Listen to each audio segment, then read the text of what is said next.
Allah dai ka shirya mu ga rayuwa ta duniya. Wai ka kirkiri abu wai ka ce shi ya ubangijinka. Malla har da rawa shi kai wallahi. Kai ku ba mai jahilci na ba Allah dai shirya su. Wallahi kyale sauran mana ma na son kai wallahi ka shi za mu rinka ba mutum. Ka kunna abu ya kama rawa.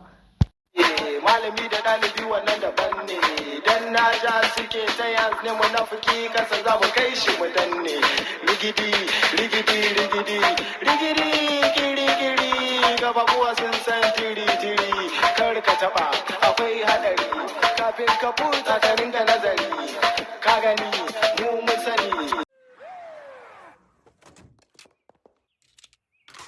Ina yan shaye-shaye na yankula wallahi da guda duk sai mun ci ubanku. An shi nan ɗan shege wayo wallahi sai na kare babanku. Ka wallahi ko da ɗan sanda na an ji irin nan na wallahi shi na yabon mugun kashi. Kai kaga duniyar gaida ta yi daɗi wallahi na kwalbe na take ina bura uba.